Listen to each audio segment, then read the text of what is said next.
আসসালামু আলাইকুম guys, welcome back to another new video. আজকে আমরা চলে যাচ্ছি আমাদের সি বিচে আমার বন্ধুকে নিয়ে। আপনাদেরকে আমি দেখাই আমাদের রোডের অবস্থা। অনেকক্ষণ জাম আটকে থাকার পরে চলে যাচ্ছি। অ্যাবজেটটাকে পার করাইতে হবে, পার করে চলে আসছি। আসার পরে আবার বন্ধুর সাথে দেখা হয়ে গেছে মাঝপথে, আমার একজন ঘনিষ্ঠ বন্ধু। পরে যাচ্ছি গা,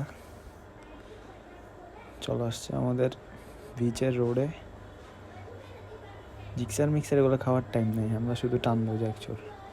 এইখানে সামনে গিয়ে একটা অবস্থা দেখেন, 70-এর মধ্যে গাড়ি, 4B গাড়ি কীভাবে হ্যান্ডেল মারে দেখছেন। যাইতে যাইতে আমরা চলে আসছি আমাদের বিচের থেকে ভিতরে রোড দিয়ে যাচ্ছে। এইখানেও একটা অবস্থা খারাপ, দেখছেন গাড়ি কীভাবে স্লাইড করছে। অনেকক্ষণ রাইডিংয়ের পরে খিদে লেগে গেছে, আমরা এখন নাস্তা করব। চলেন, আমাদের বিচের এই রেস্টুরেন্টে অনেক ভালো ভালো খাবার পাওয়া যায়। এখানে আমরা 2টা বিরিয়ানি অর্ডার করছি। এখানে একটা বিড়াল দেখা যাচ্ছে, বিড়ালটা অনেক কিউট। দেখেন আমাদের বিচটা কি সুন্দর। এখান থেকে আমরা একটা বাইকের শর্ট ভিডিও নিলাম।